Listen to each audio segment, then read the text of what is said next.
my voice? Nobody. Fox News Channel. Real news, real honest opinion. Since 1946, Murphy's Builder Supply has been serving the folks of Jesup, Wayne, and surrounding counties with quality products and knowledgeable service. Matter of fact, they feel they sell service first to make sure you get exactly what you need for your home improvement projects. And with each employee at Murphy's being there for 10 years or more, you know you're talking with someone with the experience to help you with building supplies, tools, paint, and all the things you need from a full-service hardware store. The best choice in home improvement is Murphy's Builder Supply, 156 Northeast Broad Street, Jesup. Big Dog Country Radio, WIFO 105.5 FM in Jesup.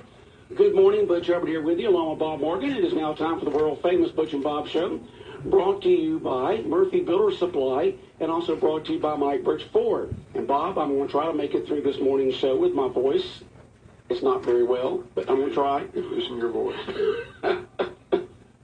Screaming at the TV or something? The voice is just, I don't know where it's gone. I've been thinking, I didn't go to a football game to the Yale. I don't have TV, so I haven't yelled at anything on the TV. I was at the VFW golf tournament on Saturday, but of course there's no yelling on a golf tournament. I babysat my grandsons, the three oldest ones, on Sunday for 5.5 hours, but didn't yell then. We had a great time. No, we had a great time. I mean, that is probably one of my more enjoyable times, is visiting and watching my grandkids. Both Matt and Mandy had things to do on Sunday morning, so from 8 a.m. to 1:30, I was able to spend time with my three oldest grandkids from ages 10 all the way down to 5, and we had a good time. We hunted for bear in the backyard. We went up to Matt's man cave, which he's got all kinds of good stuff in there, and we played in the yard. We played Junior Monopoly, which is a lot faster and easier than regular Monopoly. Did you let them win? I saw that argument on TV that day. They were talking about when you play games with your kids, do you let them win or do you teach them to? Yeah. No, I play checkers with them. I beat them all. It was funny. Some of those people on the panel said they were so competitive that they have to win, and then others said, no, you have to let them win. So I just did that. No, we played checkers. I don't ever remember my parents letting me win. No, you don't. The thing about it is I'm playing checkers with them first with Mason, and then with Maddox, and they're 6, 7, 9, 10 in that area, and they love playing checkers, which is good. It's a low tech game. You're not looking at a video screen. You're not doing all that, and we're playing checkers, and I beat them. And the thing about it is, I would tell them as we went along, once they made a move that they shouldn't have, I said, you should have made this move. I said, when you're playing checkers, it's like playing billiards or pool or something like that. You've got to think 2 or 3 head moves in a row. And so I beat both of them, but I taught them as we went along what they should be looking for to make themselves better checker players. In fact, now that I think about it, my father doesn't even let me win now in golf. He still shoots his age. He's fine. Your dad still doesn't let you in that. I had to have that discussion when I was saying, you're supposed to let me win. No, you're not. When my sons were young, Matt and Chad, most of the time I didn't intentionally let them win. Now, when you play something with the kids like Junior Monopoly or Yahtzee or something like that, a lot of that has to do with the luck and chance of the die and stuff like that, dice. And so it's not something like you can or cannot let them win sometimes. But Mason, who's both of them are pretty competitive, but Mason is really competitive. He does not like to lose at all. No. He doesn't like to lose. And Maddox, the oldest one, who's about to turn 10 on Saturday, he doesn't like to lose to his younger brother Mason. Okay, it's not good for a brother that's 3 years younger than you are to win. Okay, and so but I had a blast with them. And then Maxton, who's 5 years old, he's a hoot also. But I had a great time with them, and I love watching the boys and spending time with them and doing things with them, and that's one of the greatest joys of my life is spending time with my grandkids. Just lots of fun, and but I didn't lose my voice over that. I don't know. It started last week on Friday, and then just got continually worse. I figured, well, today I'm going to at least try to talk on the air without irritating everybody half to death, and so. I don't know why. I don't know why. It started last Thursday, and Friday it was kind of shot. And I had a friend call me yesterday and said, well, how you doing, Butch? And I talked to him. He said, well, I can tell your voice is about shot. What's wrong with it? I said, I don't know. I said, I have no idea. Haven't been to a football game. It always happens when you go to football games where, of course, you're yelling and cheering and so forth. The VFW had a great golf tournament on Saturday. I'd like to thank all the golfers who participated in that to help raise funds for the VFW. And they enjoyed a great meal in the VFW Social Hall afterwards. Had a big screen TV up in there to watch the Georgia game so the guys wouldn't miss it as they ate their lunch and got their awards. Golf tournaments are a great way for some of these clubs and organizations out there to do fundraisers. Plus, the golfers love it also. Plus, it's a great course. I said, can't say enough about the course. Paige McCrae in charge of that as a staff, but I'm just telling you, golfers come from far and wide to play Pine Forest Country Club. Well, you can see why. It's one of the best. It's in great shape. Greens are always in great shape. So this is a great course. We're just blessed to have Paige McCrae in charge of that golf course because he left for a while, and people know what happened when he left. The old joke is he can grow grass on concrete, so you need somebody to help you with your grass. I dare not do that because people do that all the time. I know the school used him quite some time when they were having trouble with their fields, but he's just very talented, knows how to grow grass, how to keep a golf course in great shape. So it's a great course, and like I said, he had a lot of tournaments. In fact, the J.D. Paul Memorial coming up on October 13th, there's all kinds of tournaments, which is good to see because people love the tournaments and they like to win prizes. Like to compete, so. Some of those guys take it way too seriously, though. They're very way too seriously. This for fun out there on the weekends. You're not playing in the PGA tournament. I'm crazy because most people can't wait. But as you mean, some of those golfers take it real serious. They think they're Tiger Woods checking the green. Oh, okay. This isn't the PGA Tour. They try to remind people that all the way, but some people don't understand that. Okay. Well, the Braves now, of course, are in the playoffs, and we got an email from the Braves that says, do you want to go ahead and buy tickets for the first series there? And I just went to it for the first time. I saw the email to see what the tickets would be. Well, you got your budget here. What? It's your budget per ticket from $40 to $200.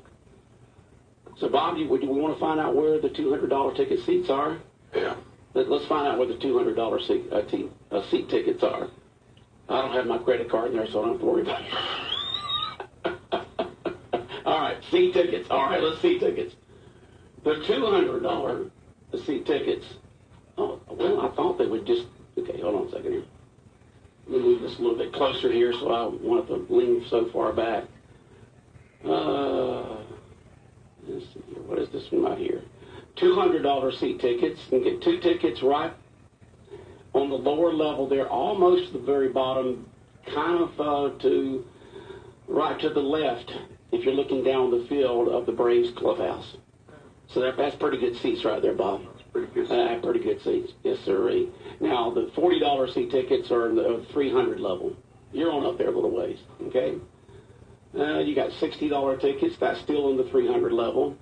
$75 seat tickets are in the 150 level, 150, 153, 146, the 125, the 167. I guess as you get closer to the home plate, the more they go up then, no matter what row you're on. Let's see here. Okay, I'll have to go to that.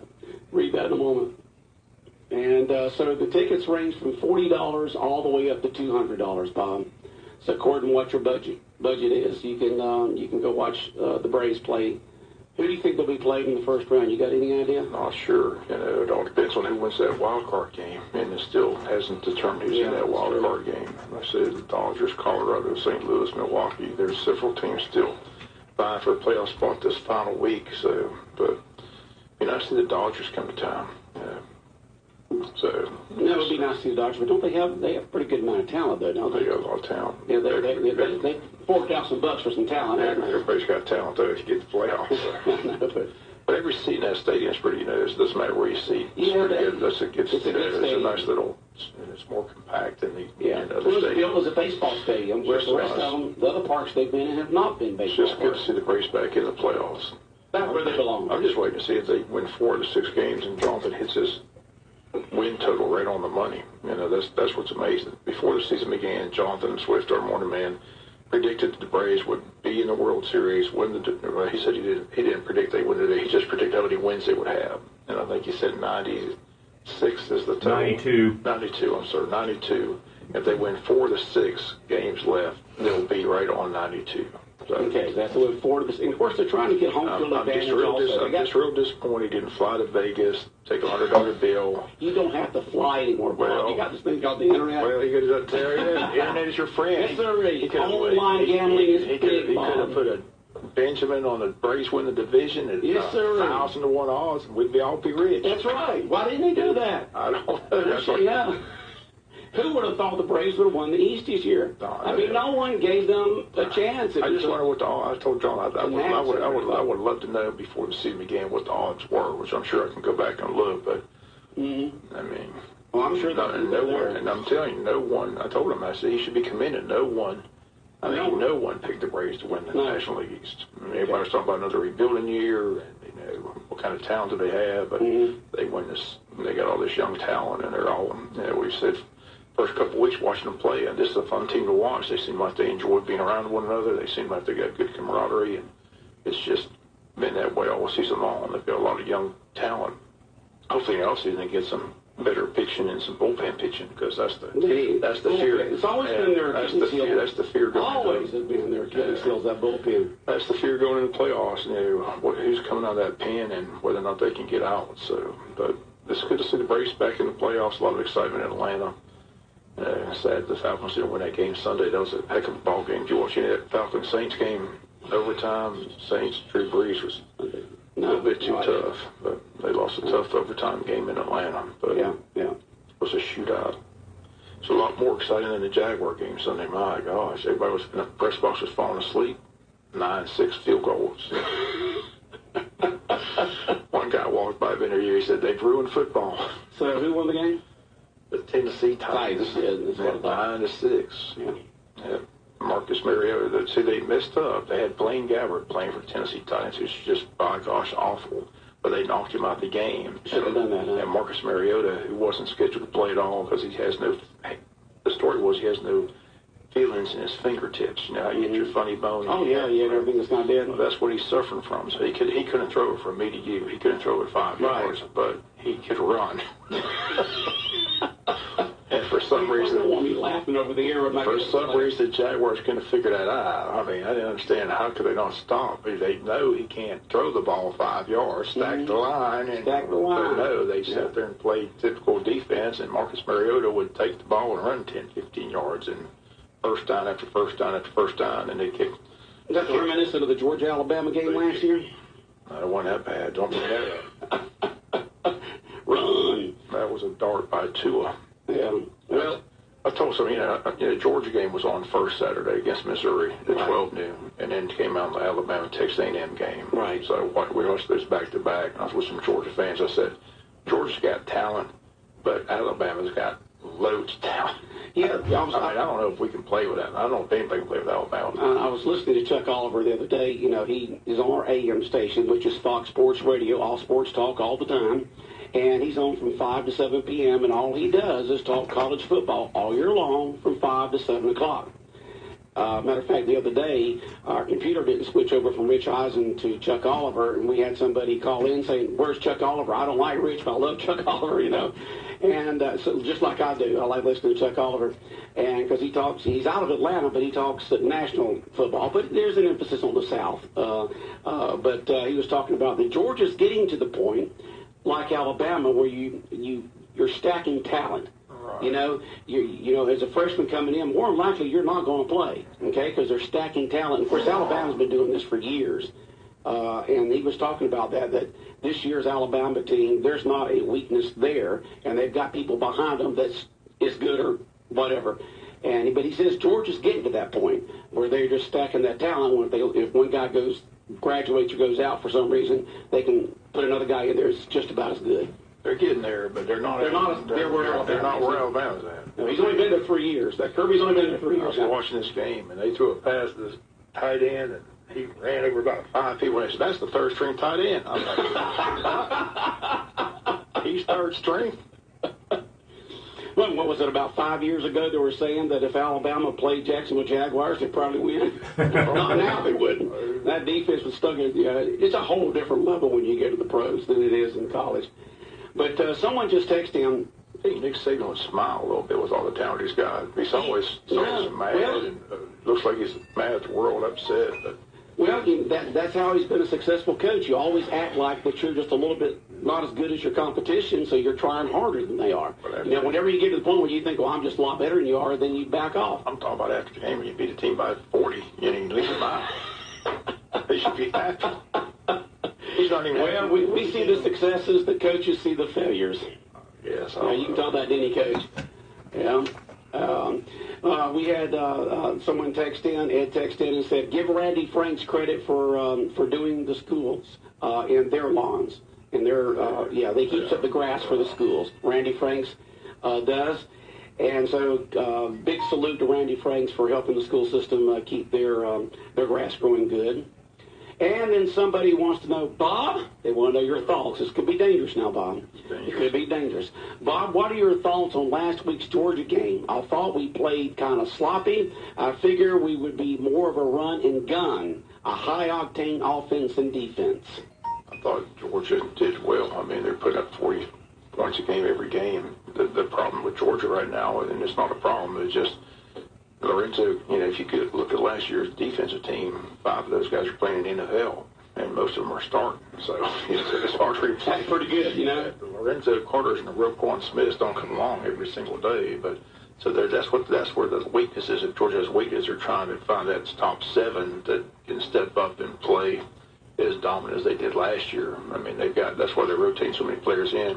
Yeah, I thought it was a typical Georgia 12 noon. It's hard to go, but they did well. And offensive, up and down the field. Most of them, it's like playing 11 o'clock, because, I mean, Kirby, Kirby's got them, we don't have the typical letdown game anymore. I mean, Georgia's just ready to play, starting there. But he's got that energy, doesn't he? Fine, I mean, so feel good about it. I said, I just know I promise you the quarterback from Missouri is going to be one of the top quarterbacks taken in the draft, and that kid can play, so. Yeah. I thought Georgia played well. I said that's the thing about Georgia. The defense right now, a little suspect on the pass, and I'm sure they'll shore that up as the season goes on. But the big test for Georgia is that trip to LSU, Baton Rouge. Yeah, we have 2 Tennessee teams coming in the next 2 weeks. The Volunteers of Tennessee coming in this coming Saturday, and then the following Saturday, Vanderbilt coming in. Both of those teams. Vanderbilt, for some reason, I don't care how good of a team that Georgia has, always seems to get them in a little trouble. Once Vanderbilt and Tennessee played, I'm taking Vandy because I have no idea when Tennessee looked awful. I mean, that was just a disaster against Florida. Somebody said best coming in AM 1370. Those are 2 mediocre teams, and Tennessee looked terrible. They just turned the ball over time and time again. Which they'll probably give Georgia a good game Saturday in Athens, but I really don't see it. I just think Georgia's next big test is LSU and Baton Rouge. I'm glad I don't know the time of that game yet. They may not. I said CBS still has the first option, but hoping that game's not a night game because that'll be wild and crazy. Yeah, it gets wild and crazy there. LSU moves up to number 5. There's, you look at the top 5. It's 3 of the 5 SEC teams in the top 5. Alabama 1, Georgia 2, LSU 5. So that's pretty impressive with Clemson, Ohio State. I don't know the other 2 teams, but for LSU, nobody was talking about them before the season. But they're making a lot of noise, and That's always a tough place to play. I've only been there one have time. A new coach, like it's the second year. Second year. You know, he's a hometown Louisiana boy. Right. But if you ever been, you know, if you want to, there's a great place to go in the SEC, and I've been lucky to be it. But Baton Rouge on a Saturday night is about as wild as an atmosphere you ever see. All day long, I mean, those Cajuns start drinking at 7 in the morning. They're in a rare form Saturday night. And it's the loudest. I'm telling you, you can be as close to me and you, Butch, and you try to talk, you can't hear. They bring the Tiger in. They got the microphone there, and he starts roaring, and I mean, the place, they go nuts. I mean, it's wild. Wow. A lot of my friends are headed out there this year. Are they? Yeah. So, okay. Well, that's going to be on October 13th, at Georgia at LSU. That'll be a big test for Georgia. Okay. And Georgia Southern gets back into action this weekend. They'll be hosting Arkansas State there at Paulson Stadium in Statesboro. And we are your radio home for the Georgia Southern Eagles, 105.5 FM in Jesup, WIFO. And they'll take on them, and then the following weekend, South Alabama. Mike the Tiger. They bring him in. Mike the Tiger. That's the name of the LSU Tiger, Mike. Yeah. How in the world they come with Mike for a Tiger? My sister graduated from LSU, so we went towards the camps one time. They got him on campus. You can go by and see him. Kind of like, it's not a zoo, but they got him where you can see him. You can go by and see him. Yeah, he probably owns the campus. He can probably go where he wants to. It's a big old tiger. But is Uggis still kept in Savannah? I think so. Yeah, with the attorney and everything. Uggis looking big. Things grown. No, it's just got. He's just getting bigger. It's a good looking sized dog. Yeah, we've had some big Uggis. I think the one after. He looks good. Like they said, he's the coolest person to build him. Everybody else is sweating to death. It's only air conditioned dog house got the ice tag. Yeah. That was a funny thing. I watched the game. It wasn't our last home game. That's what the guy said. Doug is the coolest person in the building. Yeah, he's got the life. He's got the life. Let me tell you, Georgia Tech's going to be taking on Bowling Green this weekend there in Atlanta at Bobby Dodd Stadium. Now I got a bunch of tickets to give away to the Tech games this year, but I didn't see hardly any for Bowling Green. I know I have 4. But I'm still looking for the rest of them. I got a bunch to give away on October 13th when Georgia Tech hosts the Duke Blue Devils. But I'm still trying to find those Bowling Green tickets other than 4 of them that I have. Bowling Green. They need to win. Tech does. Odds makers think they're going to win. They get them. They should. You're playing Bowling Green, but, who knows? Listening to Fox Sports Radio 1370 AM The Buzz the other day, they were talking about that, the ACC for the last few years says they have been as good as SEC, but they said this year that it's Clemson than everybody else. There's no one, not even Florida State is even close to Clemson this year when it comes to talent, and there's no one seems to be near as good. Miami's still there. I mean, I want to count them out. We can count Miami out. Well, Coach Rick will win all the way up to the season, then he'll lose the 2 really good games, and then that'll be it. Isn't that our experience at Georgia? That's why it's no longer there. I say you got to have a loss to Vandy every night. But he's got a good program down in Miami. And someone just texted in. Remember, if you ever wanted questions or comments during the world-famous Butch and Bob Show or at any other time, you can text us. It's our regular phone line, 912-427-3711, 912-427-3711. Someone just texted in. We're not even halfway through this season. Someone's texting in. We get to play Texas A&M and Clemson next year. Right. And Notre Dame. And Notre Dame, too. Notre Dame comes to Athens next year. That's right. I know you'll be there. Yeah, I'm looking forward to that game. Yes, sir. Right. Didn't make the trip to South Bend, but everybody that did told me how much fun they had. So you've been there before, hadn't you? Have not. You've never been to South Bend? Never been. Oh, wow. That surprises me. I thought... And some of my bucket list... You'd have been there sometime during the course of your life. Haven't made it yet. Wow.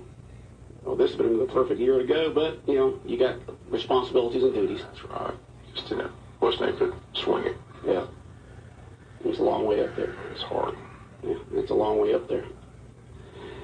All right. right, let's see here. It's 8:25. You're listening to the world-famous Butch and Bob Show here on WIFO 105.5 FM in Jesup. Bob, anything on your mind this morning that you want to discuss? It's been a couple of days since we've had a chance last Friday and Monday.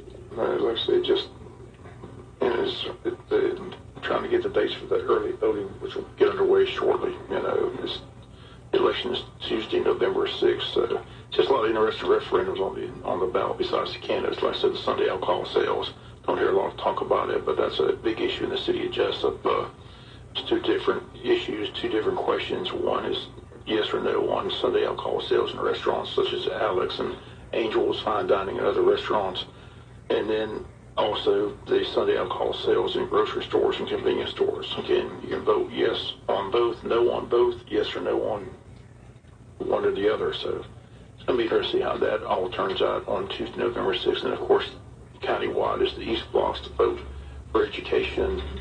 I know the Board of Education is hoping that passes through because they want to make a lot of projects, especially the remodernization and renovation of James E. Bacon Elementary Gym. Still hard for me to believe that nest doesn't even have air conditioning still to this day. How long has that building been there? It was built, see, I moved to Jesup when I was 14 years old as a freshman in high school in 1968. And I think it was the first or second year of Wayne County Junior High School, which is now James E. Bacon, and that's when it was built. So it was built in about 66, 67, somewhere along in there. And we were all just amazed because it had that rubber floor to it, So it was, so it's been that long, yeah. No air conditioning as of yet, but that's part of the plan. No, our classrooms didn't have air conditioning either, Bob. We had big windows opened up and stuff like that, but of course, it's hotter today. People are more used to air conditioning. Heck, my first car didn't even have air conditioning. But today, we're acclimated to it, and we expect it. And but back then, it was a different time, and people were more used to the heat. And of course, it's supposed to be hotter than it was back then. I don't know. But that's on the agendas or on the ballot as well. So plus, it'll be interesting how both these writing candidates fare. I said that's the big question around, big debate around town. Will they have a chance? Will any of them do well? Be interested to see how that plays out in the coming weeks. Yeah, it will be. And the national news just gets weirder and weirder all the time. Just amazing the things that you see and hear on the national level.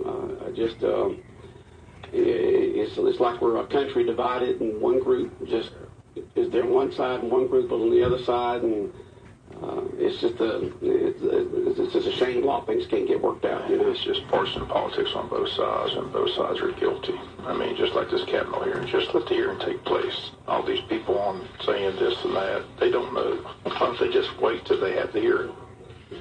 Well, and then of course Bill Cosby's going to find out his fate this week, isn't he? How old is Bill Cosby? 81. 81. And they're talking 5 to 10 years. Yeah, that's what his lawyer said. What are you going to do with an 81-year-old in prison? You can put him to home arrest, where he can just has to stay there and wear an ankle bracelet. You can put him on probation, whatever. But, what do you do with an 81-year-old American icon in prison, Just a big what do you do? I mean, they have a very difficult decision. Some of the things we're talking about. Just sad to see where he's at right now. All the talent he had. I said I grew up Bill Cosby and the Cosby Show, and Fat Albert. I saw Bill Cosby in perform at the Coliseum at University of Georgia one time, and he just sat up there on the stage on the stool, and for an hour and a half, almost 2 hours, he kept us all rolling and laughing, just talking about life. Exactly. What jokes? It was just talking about life. I mean, he's got one of the funniest stand-up routines, and like I said, it's hysterical. It is. It was absolutely hysterical. I'm just sitting there just laughing away, and but it'll be interesting to see what happens with that. Well, Bob, it's 8:30. We are out of time. Wishing you a good day, okay? All right, the world-famous Butch and Bob Show brought to you by Murphy Builder Supply, Northeast Broad Street in downtown Jesup, and also brought to you by Mike Birch Ford in Blackshear. 105.5 FM in Jesup, Big Dog Country, WIFO. Got a giveaway coming away soon, so keep tuned in for your chance to win.